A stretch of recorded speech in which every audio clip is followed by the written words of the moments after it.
Good morning student. आप लोग उम्मीद करते हैं कि इस कोरोना के समय में भी आप अच्छे से बचते हुए अपने यहाँ रह रहे होंगे। अब आइए हम उस दिन पहले नंबर कोई भी बीमा निकालते समय ये 7 गो मूल मात्रक का बीमीय संकेत बेटा आपको याद करना होगा। MLT द्रव्यमान का M होता है, लंबाई का L होता है, समय का T होता है, ताप का K या थीटा होता है, विद्युत धारा का A या I होता है, ज्योति तीव्रता का C होता है और पदार्थ का परिमाण का कितना होता है, N होता है। इतना तो याद कीजिएगा क्योंकि संसार में यही 7 गो मूल मात्रक है और इन्हीं 7 मूल मात्रक की सहायता से भौतिक राशि का या तो बीमा निकाल लें या तो फिर मात्रक निकाल लें। इस बात को समझ रहे हैं तो इतना याद हो गया। हम लोग कुछ दिन संवेग तक पहुँचे थे और संवेग के बाद हम बल का आवेग होगा तो बल का देखिए यहाँ से लिखते समय बेटा शॉर्ट में लिखिए, बल का आवेग का बीमा कितना हो जाएगा, बल का कितना होता है देख लीजिए, MLT पर -2, MLT पर -2 और समय का कितना होता है, T होता है, समय का T होता है। अब देखिए आपको सजाने का तरीका होना चाहिए। क्या होना चाहिए, पहले यही सीरियल में सजाइए, कहीं भी बीमा निकालिए लेकिन सजाने के बेटा तरीका क्या होना चाहिए, यही होना चाहिए। तो M तो शुरुआत का है तो M आपको हो गया, L हो गया और T पर देखिए आपको घात का नियम जानना होगा। x⁴ गुणे x⁵ जब होता है तो आधार क्या होता है, बराबर होता है तो घात को जोड़ दिया जाता है। तो कितना होता है, x पर a प्लस b। एगो ये नियम है, दूसरा नियम है, ठीक यही है। 2 गो चीज़ फिलहाल याद कीजिए आप। अगर x⁴ a हो गया और गुणे x⁻⁻b हो जाएगा तो ये कितना हो जाएगा, x⁻a माइनस कितना हो जाएगा भी, अगर माइनस है तो माइनस, प्लस है तो प्लस हो जाएगा। और तीसरा एक अहम होता है घात का नियम, x⁴ और n होता है। कहने का मतलब कहा जाता है यदि घात के ऊपर घात हो तो इन दोनों घातों में गुणा हो जाएगा। ये सूत्र हो जाए x⁴n इंटू a हो जाएगा। इतनी तो बात तो कोई दिक्कत नहीं है। तो अब हम इसको आगे लेकर बढ़ेंगे। तो देखिए अब हमारा तरीका क्या होना चाहिए, इसको मिलाना है। तो हल कैसे करते हैं, ज़्यादा लंबा मत जाइए, लंबा जाने की कोई ज़रूरत नहीं है। इस पर -2 है बेटा और ये क्या होगा, इस पर कितना घात है, 1 है, -2 + 1 कितना हो जाएगा, -1 और t पर कितना हो जाएगा, t पर -1 हो जाएगा, t पर कितना हो जाएगा, -1 होगा। तो घात को नियम को ये पहले जान लीजिए। तो इसी तरह घातों का हम क्या करते हैं, कनेक्शन करते हैं। इसी तरह काम करेंगे। बल का आवेग हो गया, तब बल पर से 9वां किस पर आइए, कार्य पर। कार्य बराबर होता है बल गुणे विस्थापन होता है, बल गुणे विस्थापन। इसलिए कार्य का बीमा कर दीजिए यहाँ इधर क्या कीजिए, सबको हल करने के बाद लास्ट में उसको घेरा लगा दीजिए, कोई आपको परेशानी नहीं है। अब बल का कितना होता है, बल का देखिए यहाँ लिखा हुआ है ना, बल का ml पर -2, तो ये कितना हो गया, ml पर -2। अब विस्थापन क्या है, लंबाई है, विस्थापन क्या है, लंबाई है, और लंबाई का कितना होता है, L होता है। m तो अकेले है, सजाइए, और L पर घात कितना है, इस पर इसको जोड़ना है केवल। तो L पर इस पर घात कितना है बेटा, रफ कर देते हैं, इस पर 1 है, इस पर भी कितना है, 1 1 मिलकर इस नियम से कितना हो जाएगा, x बराबर है a प्लस b, कितना हो जाएगा, 1 मिलकर कितना हो जाएगा, 2 हो जाएगा। तो कितना हो जाएगा, L² हो जाएगा, और t पर कितना हो जाएगा, -2 हो जाएगा। इसमें कोई दिक्कत नहीं है। अब 10 आई है गतिज ऊर्जा,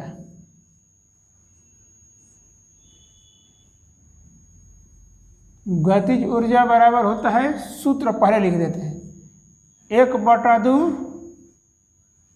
mv²। इसका मतलब हो गया 1/2 Im का क्या हो गया, द्रव्यमान, अभी को क्या कहते हैं, वेग पर कितना हो गया, स्क्वायर हो गया। अब 1/2 के बारे में सोचना चालू कीजिए। द्रव्यमान तो भौतिक राशि है, अब वेग भी भौतिक राशि है, इसका मात्रक और विभव निकल जाएगा। कभी भी बैठाकर सूत्र में सारणी में देखेंगे तो कहीं भी संख्या देखिए तो मात्रक में प्रयोग करते हैं तो मात्रकहीन होता है, और संख्या को जो बीमा में प्रयोग करते हैं बीमाहीन होता है। 1/2 जो है बेटा मात्रकहीन राशि है, बीमाहीन राशि चाहे मात्रकहीन राशि है, उसका कोई मात्रक और बीमा नहीं होता है। इसलिए केवल यही लिख दीजिए, चूँकि 1/2 बीमाहीन राशि है। कहने का मतलब इसका बीमा उमा होता नहीं है। इस तरह की राशि देखिए बीमा निकालते समय तो आप तेजी से उसको क्या कीजिए, हटा दीजिए। अब इसलिए गतिज ऊर्जा का बीमा कितना हो जाएगा, इसको कर दीजिए, इसको हटा दीजिए। गतिज ऊर्जा का बीमा, यहाँ पर इस शॉर्ट लिखे, गतिज ऊर्जा का बीमा। द्रव्यमान का देखो बेटा m है, द्रव्यमान का कितना है, m है।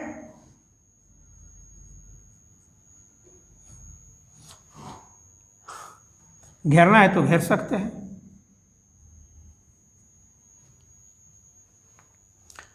अब वेग का कितना होता है, वेग का देखिए तो पीछे वेग का देखिएगा तो L/t पर -2 है, इस पर घात कितना हो जाएगा, इस पर घात बाबू कितना हो जाएगा, 2 हो जाएगा। घात क्या होगा, 2 हो जाएगा। अब दोनों को पहले इसको ऐसे करो, m तो अकेले है ये है, इसको तोड़िएगा तो L पर कितना हो जाएगा, इस नियम से x⁴n। तो इस पर भी L से 2 से घात पर गुणा करिए, इस पर 1, तो L पर तो 1 है और 2 से गुणा होगा तो कितना होगा 2, और t पर कितना हो जाएगा, t पर कितना हो जाएगा, -2 हो जाएगा। इसको केवल क्या करना है, इसको हल करके सजा देना है, और कुछ करना और ना नहीं है, ये सजा हुआ है। तब हम आगे बढ़ रहे हैं।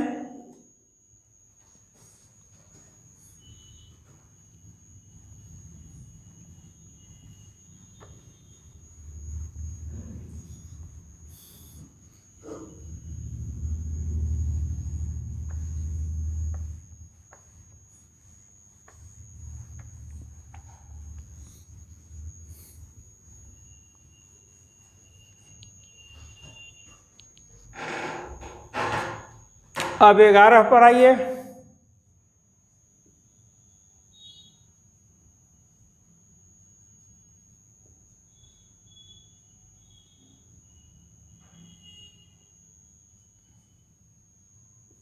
स्थितिज ऊर्जा का सूत्र होता है mgh। m का मतलब क्या हो गया? द्रव्यमान। g का मतलब हो गया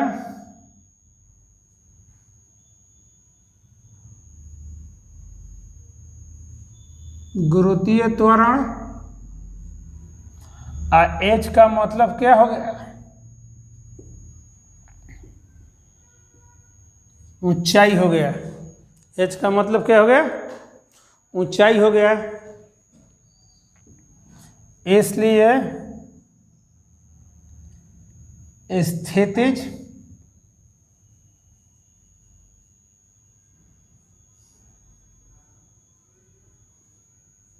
ऊर्जा का भी मान देखिए, द्रव्यमान का बाबू बेटा कितना होता है? द्रव्यमान का m है।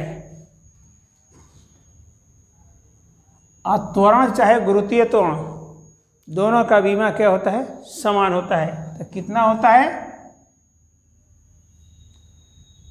LT पर कितना होता है? -2। ऊंचाई क्या है? ऊंचाई एक प्रकार का क्या है? लंबाई है। लंबा चीज बेटा कुछ भी देखे उसमें कोई समझौता आपके दिमाग में होना चाहिए, क्या है? ये लंबा चीज है। तो लंबा चीज का कितना होता है? L होता है। तो ये कितना हो जाएगा? m L² और T पर कितना होता है? -2। तो कहने का मतलब ये निकल कर आया, कार्य और ऊर्जा एक ही सिक्के के दो पहलू हैं। अगर सिक्का को चित करे चाहे सिक्का को पट करे, सिक्का ही कहलाता है। तो जिंदगी जो हमारी चलती है कार्य और ऊर्जा से चलती है। जब तक हम कार्य नहीं करेंगे बेटा, ऊर्जा प्राप्त नहीं होगी। और ऊर्जा तब तक खर्च नहीं करेंगे तब तक कार्य संपन्न नहीं होता। दोनों एक दूसरे के पूरक होते हैं। इसीलिए कार्य का भी मात्रक उतना ही होता है, ऊर्जा का भी मात्रक उतना ही होता है, और कार्य का बीमा उतना ही होता है जितना कि ऊर्जा की बीमा होती है। इस बात को लगता है समझ में आ गया है आप लोगों को।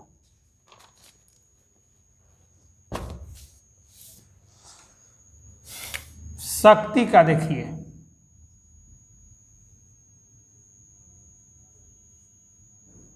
शक्ति बराबर होता है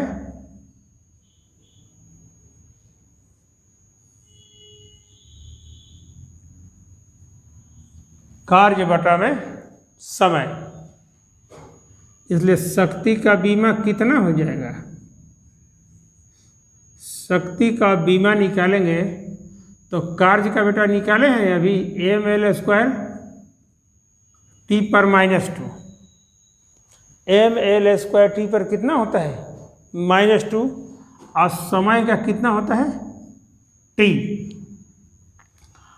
अगर तेजी से करना चाहिएगा तो इसको सजाना है। सजाने के क्रम में ऐसे बेटा लेकर चलिए। m तो अकेले है, इसमें कोई समझौता नहीं करना है। नीचे तो L है नहीं, L जितना ऊपर है एक ही जगह है, देख रहे हो? L केवल एक जगह, m तो अकेले है, L भी एक ही जगह है। तो L² हो गया। लेकिन T पर हमको सोचना है, T पर कैसे होगा? तो देखो, पहले इस पर बेटा जितना घात होगा, गुणा में घात को क्या किया जाता है? जोड़ा जाता है, ठीक। और T पर नीचे कितना है? +1। T पर कितना है नीचे? +1। अगर T को बेटा हम ऊपर ले जाते हैं, T अगर ऐसे है और T को ऊपर ले जाएंगे तो कितना हो जाएगा? T पर -1 हो जाएगा। क्या होगा? T पर अगर T ऐसे है, जैसे 1/T मान लो, और T को ऊपर ले जाना है तो T पर कितना होगा? -1। ये ज़्यादा लिखने की आपको ज़रूरत है, मन में सोचिए। टी को ऊपर ले जाएंगे तो टी पर कितना हो जाएगा -1। चाहे एक स्टेप बढ़ा देते हैं, अभी शुरुआत में है आप ml² टी पर -2 और नीचे से जाएगा तो क्या होगा टी पर -1 हो जाएगा। अब इसको सजाइए, इसको सजाएंगे तो कितना होगा, m तो हो ही जाएगा l² और टी पर क्या होगा गुणा में घात को जो -2 है और टी पर कितना है फिर -1 जोड़ देंगे तो कितना होगा माइनस माइनस भी जोड़ा जाता है तो कितना होगा -3 हो जाएगा। कितना हो जाएगा -3 हो जाएगा। कोई दिक्कत?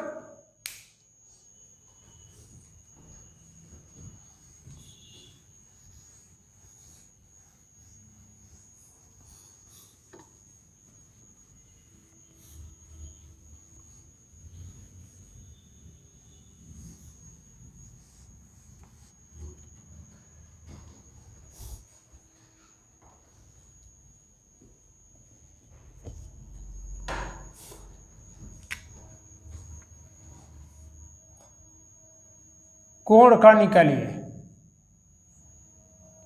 13 में।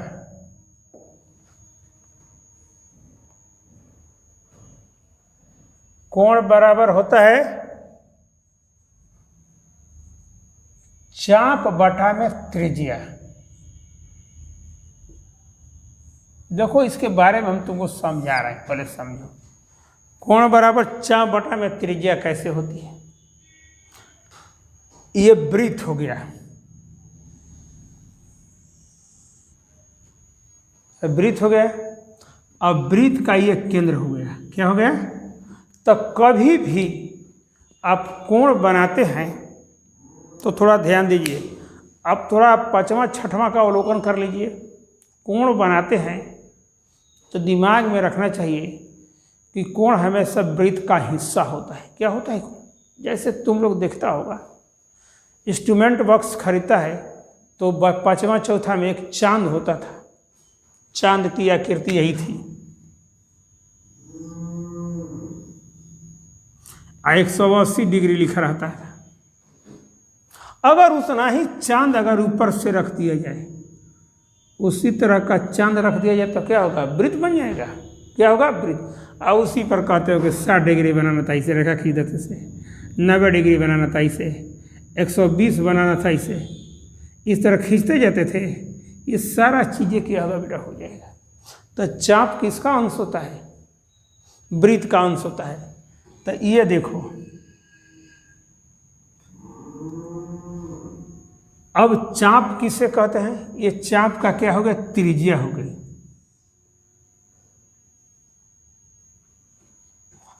ए बी, वो भी त्रिज्या है और वो भी, और इसको क्या कहते हैं, ये त्रिज्या हो गया।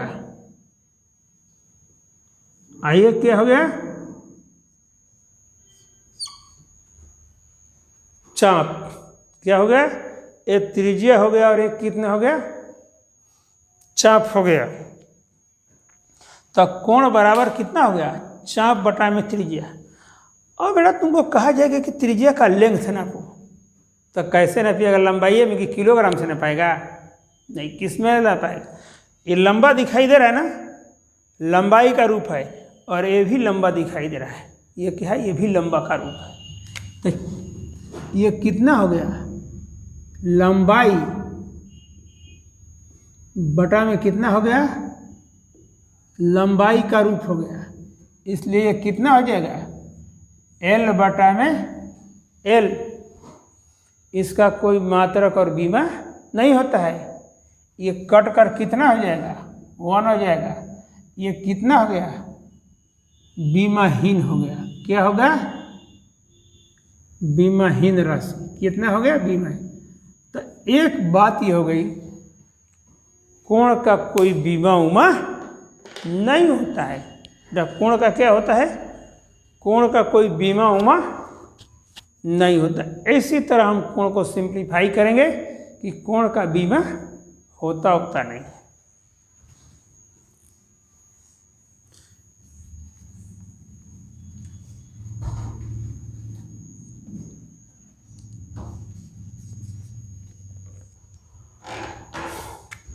चौदह पर आइए।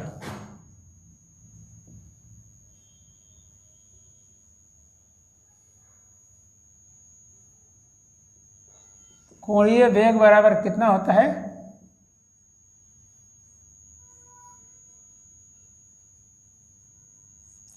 कोण बटा में समय होता है, इसलिए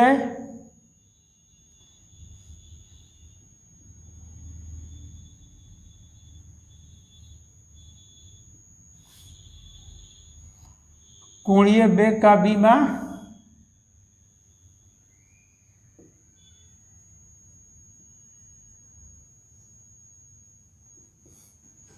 कोण का दिखाई दे रहा है बीमाहीन।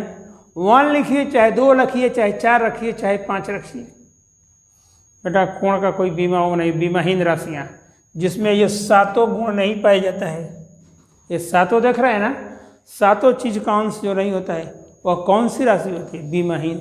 इसलिए कोण कैसा राशि है? बीमाहीन राशि। तो कोण का तो 1 भी लिख सकते हैं। और समय का कितना हो गया देखो तो, t है ना, और t ऊपर जाएगा तो कितना होगा? t पर -1। एगो कहेगा नहीं सर ऐसे लिखिए ना, ऐसा हो जाएगा, देख रहे हो, m पर 0, l पर 0, t पर -1, ऐसे भी लिख देंगे, कोई हानि होने वाला नहीं है। क्योंकि किसी संख्या पर घात 0 लगा देंगे तो उसका मान कितना होता है? 1 के बराबर। ऐसे लिखें चाहे ऐसे लिखें, कोई व्यवस्था में परिवर्तन होने वाला नहीं।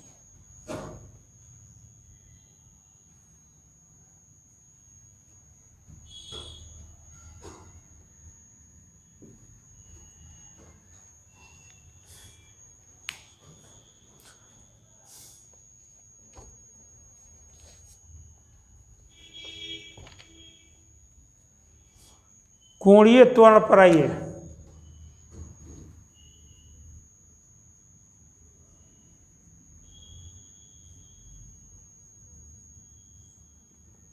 इसका होता है कोणीय वेग।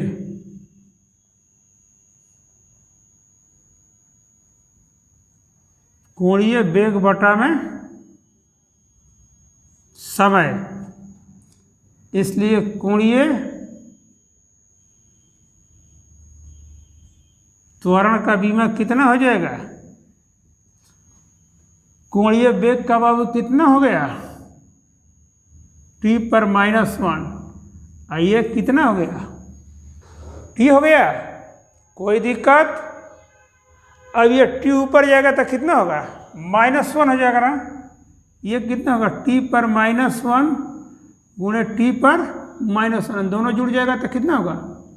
t पर कितना हो जाएगा? -2 हो जाएगी। बहुत आसान है, उसको ऊपर रह जाइए।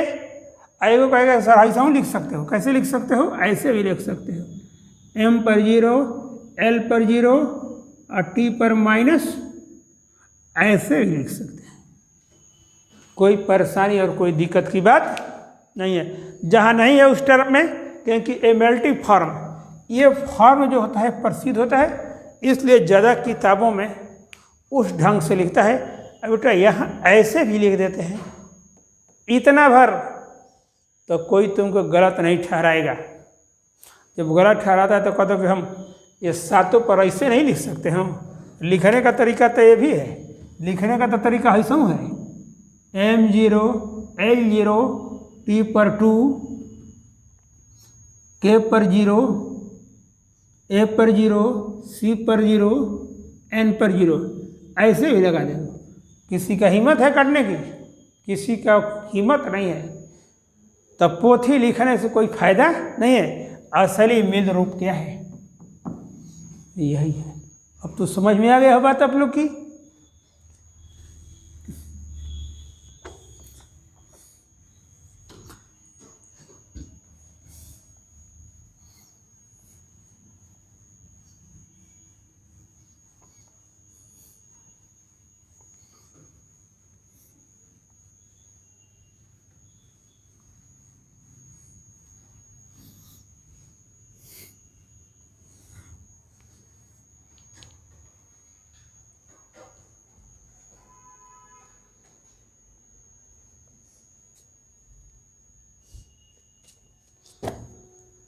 अब आइए 16 पर।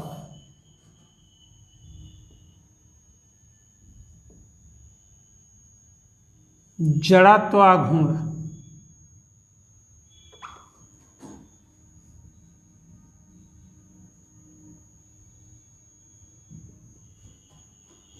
द्रव्यमान गुणे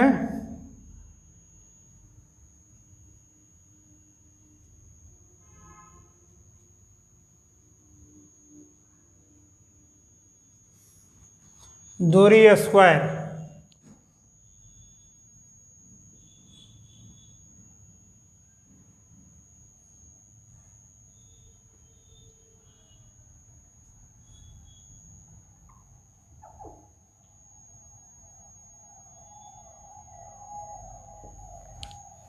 द्रव्यमान का बेटा कितना हो गया? m हो गया। और दूरी का कितना हो गया? l square. दूरी का कितना हो गया? l square. और दूरी का l पर स्क्वायर है तो कितना हो गया?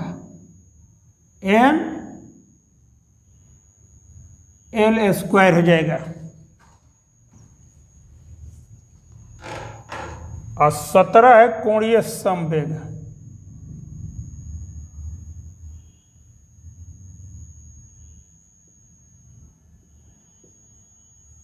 कोणीय संवेग बराबर होता है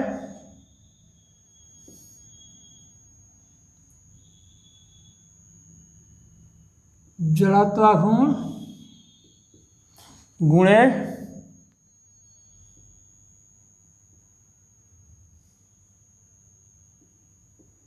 कोणीय वेग। इसलिए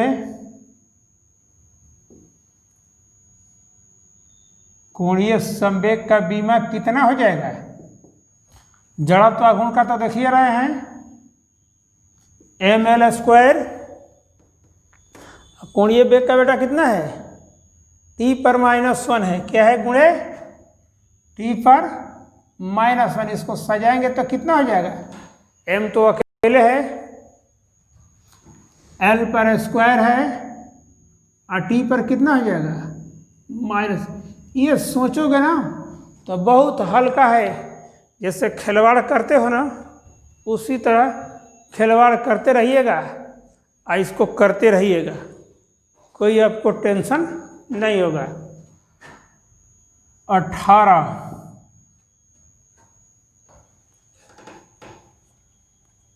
गुरुत्वाकर्षण नियतांक।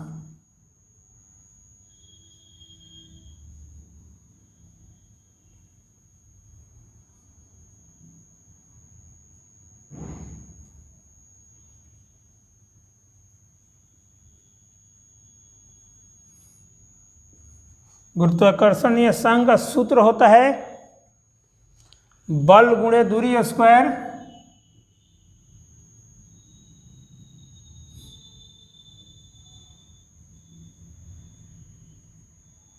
बटा में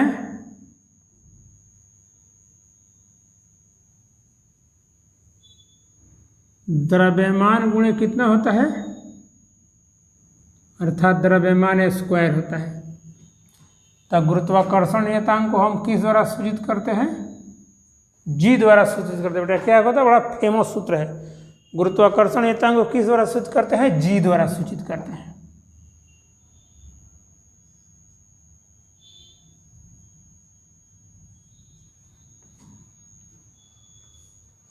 इसलिए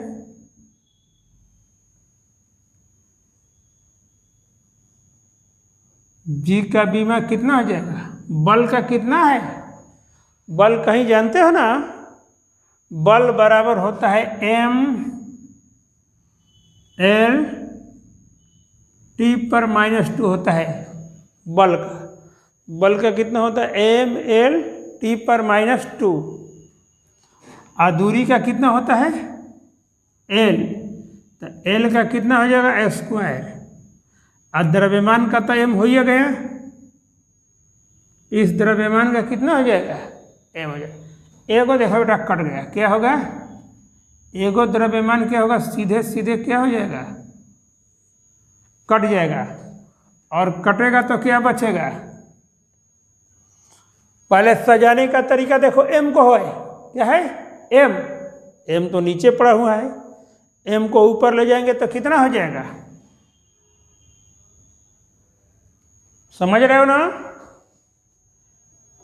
एम है, एम नीचे पड़ा हुआ है, लेकिन सजाने के क्रम में क्या होगा, सबसे पहले आएगा, तो एम को ऊपर ले जाएंगे तो एम पर कितना होगा, -1, एल पर कितना होगा 3, और टी पर कितना हो जाएगा माइनस, बाकी तो सही है। इस एल एल को जोड़ो, एक एल और यहाँ 2 एल, इस पर 1 घात है, इस पर 2 घात है, और 2 आए कितना हो जाएगा 3 हो जाएगा, और टी पर कितना होगा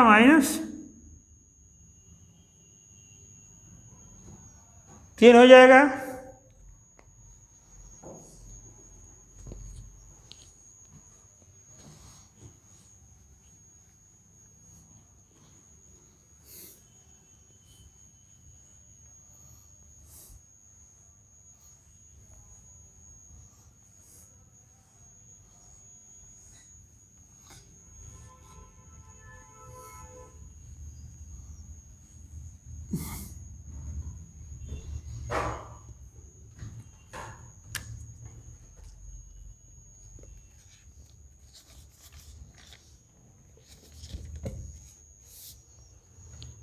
प्रतिबल का देखो, 18 में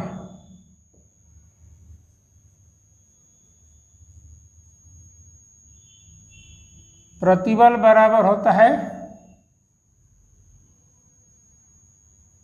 बल बटा में क्षेत्रफल, इसलिए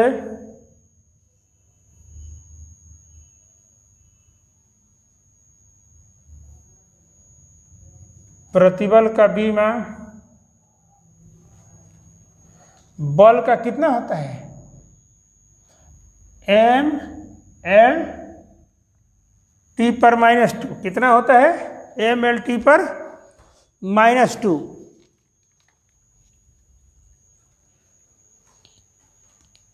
और क्षेत्रफल का कितना होता है L²। कोई दिक्कत, अगर इसको ले जाना चाहते हो तो ऐसे भी हल कर दोगे, लेकिन तुम लोगों को उपाय बता रहे हैं।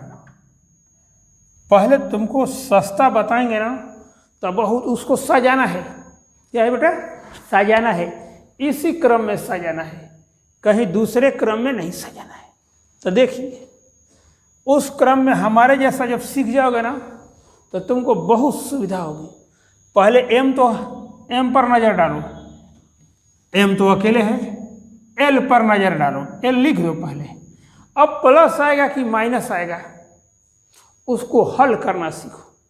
देखो एल पर बेटा कितना घात है ऊपर, +1 है, एल पर कितना घात है +1, ये नीचे से जब ऊपर जाएगा तो घात कितना हो जाएगा -2। अब इसको हल कीजिएगा तो कितना हो जाएगा -1, क्या होगा -1, और टी पर कितना हो जाएगा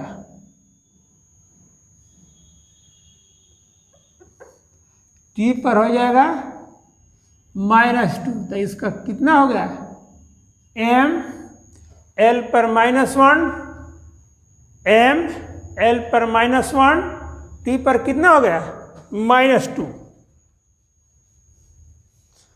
अब दाब पर आओ 19, दाब पर आइए, दाब का जस्ट वही होता है, दाब बराबर बल बटा में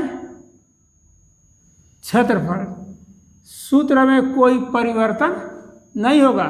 तो इसका देखो वही है ना, प्रतिबल और दाब एक ही चीज़ है, तो उसको कहीं कहीं नेचर में अलग अलग प्रयोग किया जाता है, इसलिए दोनों का बीमारी क्या होती है समान होती है। कितना हो जाएगा m L पर -1, T पर कितना हो जाएगा? इसको देखो तुम्हारे हिसाब से हम हल कर देते, जैसे तुम लोग सोचते हो, तो दाब का बीमा देखो,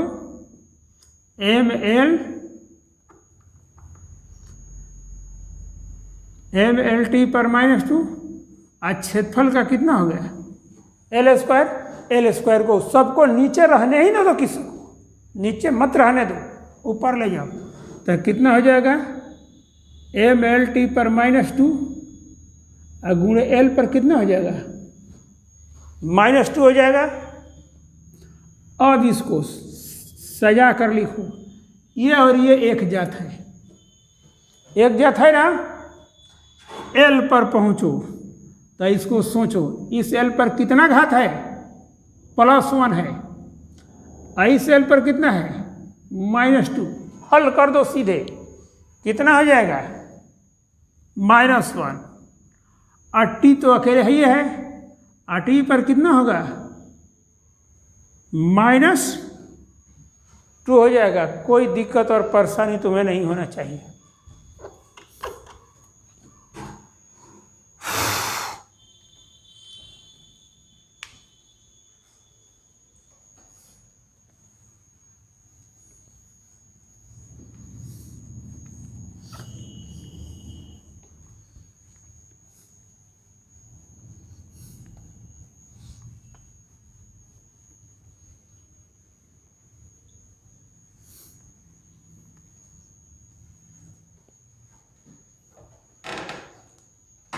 और 19 के बाद कितना नंबर होगा? 20 होगा। अब ये विकृति पर आओ। विकृति बराबर होता है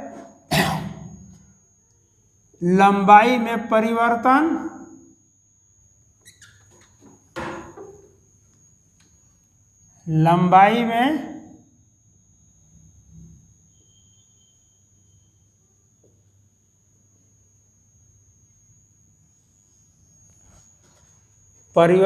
बटा में कितना होता है?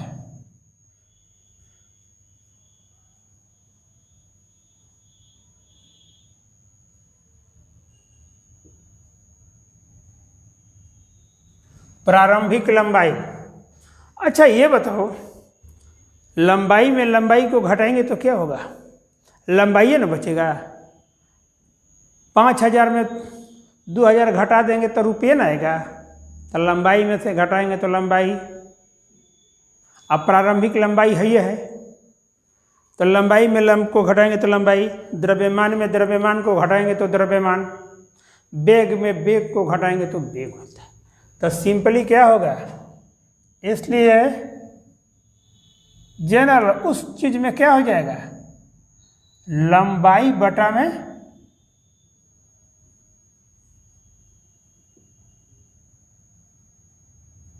इसलिए विकृति का बीमा कितना हो जाएगा? L बटा में L कट जाएगा। ये कैसा राशि हो गया? बीमाहीन राशि। तो ये क्या होता है? विकृति एक बीमाहीन है। देख रहे हो 1 का कोई जगह स्थान नहीं है ना। और नंबर 21 पर आइए।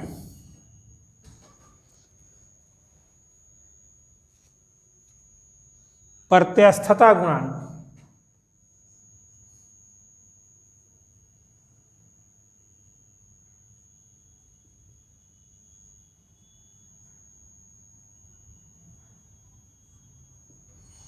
प्रत्यस्थता गुणांक बराबर होता है प्रतिबल बटा में कितना होता है? विकृति होता है। इसलिए प्रत्यवस्था गुणांक का बीमा कितना हो जाएगा बेटा? प्रतिबल देख रहे हो?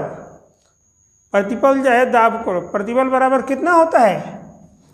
M L पर -1 T पर -2। अब विकृति क्या है? विकृति देख रहे हो? बीमाहीन है।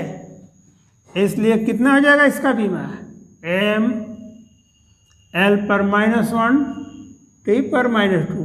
तो इसमें क्या देखा, प्रतिबल का वही बीमा है, देख लो, दाब का वही बीमा है,